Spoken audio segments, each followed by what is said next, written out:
देश के अंदर चुनाव आयुक्त की नियुक्ति को लेकर फिर से सवाल उठने लगे। जनता मांग रही जवाब। देश की राजनीति में चुनाव आयोग को लेकर अब सबसे बड़ा संवैधानिक संग्राम छिड़ चुका है। सवाल केवल एक नियुक्ति का नहीं, एक फैसले का नहीं, एक कानून का नहीं। सवाल लोकतंत्र की निष्पक्षता का है, जिस पर 1 से 40 करोड़ लोग विश्वास रखते हैं। सवाल यह है कि क्या चुनाव आयोग अब सरकार से स्वतंत्र संस्थान बचा है या सत्ता का विस्तार बनता चला जा रहा है। नमस्कार, मैं मुकेश उदैनिया, आप देख रहे सीधे बोल यूपी।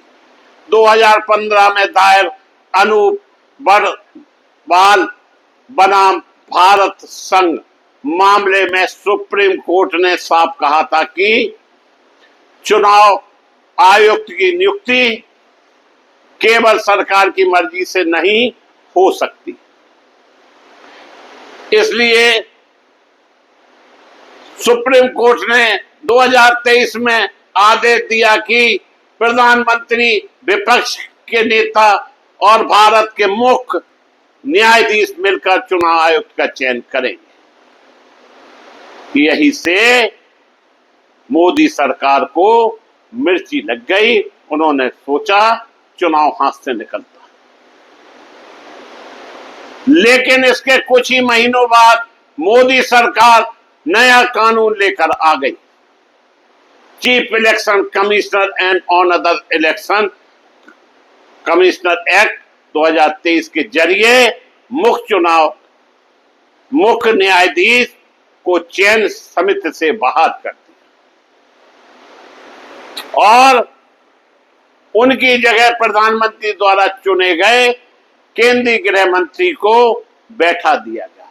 यही से मोदी सरकार में खोट पैदा हो गई और जो चुनाव समिति बनी उस समय देखिएगा 2023 में विपक्ष कमजोर था, कहा जाए तो विपक्ष था ही नहीं। 1.5 से सांसद निलंबित कर दिए थे लोकसभा स्पीकर ने और कानून बन गया। यानी चयन समिति में सरकार खुद ही बहुमत में आ गई। यही नहीं, विपक्ष लगातार आरोप लगाता रहा कि इस कानून को ऐसे समय लाया गया जब संसद में विपक्ष कमजोर था। 2023 के शीतकालीन सत्र में रिकॉर्ड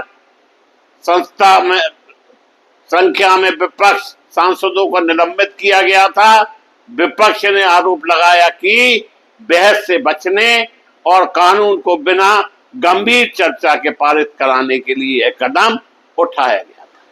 यह था पूरा खेल, क्योंकि 2024 में जिस तरह से मोदी लोकसभा चुनाव हारे थे और बहुमत में नहीं आए थे, बनारस से सिर्फ 1 सीट में 1 लाख वोटों से जीते थे, उन्हें लगने लगा था कि हरियाणा, महाराष्ट्र, मध्य प्रदेश में चुनाव होने वाले हैं, हार का मुंह देखना पड़ेगी। इसलिए उन्होंने चुनाव आयुक्त के पेंच कसना शुरू कर दिए और SIR के जरिए ऐसा तामझाम फैलाया कि जिस स्टेट में उन्होंने चुनाव लड़ा बम्पर जीत गया। राहुल गांधी ने संसद के भीतर सवाल उठाया था कि अगर चुनाव आयोग की नियुक्ति प्रक्रिया पर सरकार का ही कब्जा हो जाएगा तो निष्पक्ष चुनाव कैसे होंगे। लेकिन सत्ता की तरफ से कोई ठोस जवाब नहीं आया। अब यही मामला सुप्रीम कोर्ट में पहुंच चुका है और अदालत पूछ रहा है कि क्या सरकार ने सुप्रीम कोर्ट की मूल भावनाओं को पलटने की कोशिश की। सबसे बड़ा विवाद उस प्रावधान को लेकर भी उठ रहा है जिसमें चुनाव आयुक्त को उनके आधिकारिक कार्यों के लिए कानूनी सुरक्षा दी गई। विपक्ष से जवाबदेही खत्म करने की दिशा बता रहा है। हालांकि संवैधानिक रूप से चुनाव आयोग राष्ट्रपति से ऊपर नहीं होते हैं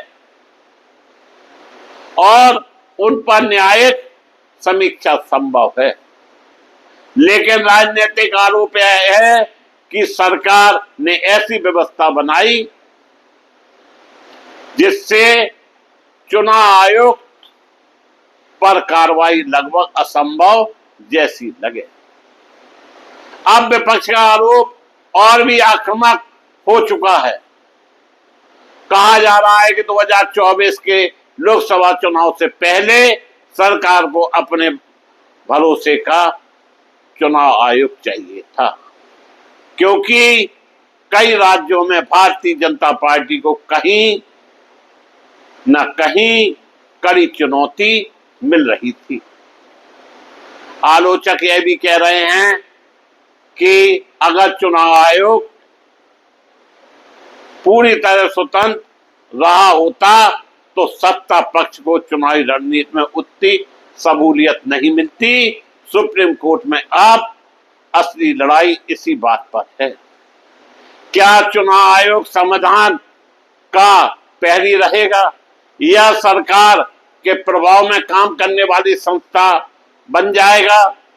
देश की नजर अब अदालत पर है, क्योंकि फैसला केवल एक कानून नहीं होगा, बल्कि यह तय करेगा कि आने वाले चुनाव में जनता का भरोसा किस पर रहेगा, संविधान पर या सत्ता पर। दोस्तों, हरियाणा देख लीजिए, मध्य प्रदेश देख लीजिए, महाराष्ट्र देख लीजिए, बिहार देख लीजिए, किसी भी प्रदेश में भारतीय जनता पार्टी नहीं हारी, जबकि उनका माहौल नहीं था और एसआईआर कराकर उन्होंने ऐसी तकड़म बिधाई कि विपक्ष चित्त हो। इसी वजह से चाहे सपा के मुखिया अखिलेश यादव ने कन्नौज के चुनाव को लेकर शिकायत की हो, चाहे राहुल गांधी ने कर्नाटक के मामले में शिकायत की हो, किसी भी मामले में चुनाव आयोग की शिकायत की गई, उसने नहीं सुनी। यहां तक दिल्ली में सैकड़ों सांसद चुनाव आयोग के खिलाफ धरना प्रदर्शन किए और उन्हें हिरासत में लिया गया, लेकिन चुनाव आयोग की सेहत पर कोई फर्क नहीं पड़ा। यही कारण है कि चुनाव आयोग में जो बैठे हुए महामुनि हैं, जो कि पूरे देश को ज्ञानेश जी ज्ञान दे रहे हैं, कहीं न कहीं उनके ऊपर विशेष कृपा सत्ता की बरस रही है। बिना विशेष कृपा बरसे उनकी इतनी ताकत नहीं थी कि विपक्ष को जवाब न दे। दोस्तों, जब तक लोकतंत्र में चुनाव आयोग निष्पक्ष नहीं रहेगा, तब तक देश के साथ इंसाफ होना संभव नहीं होगा। देखना यह है कि सुप्रीम कोर्ट चुनाव आयोग पर कितना लगाम लगाने में सफल होता है। इसी के साथ हम अपने शब्दों को विराम देता हूं और आपसे अपेक्षा करता हूं कि आप चैनल को सब्सक्राइब करें। आप सभी को बहुत बहुत धन्यवाद।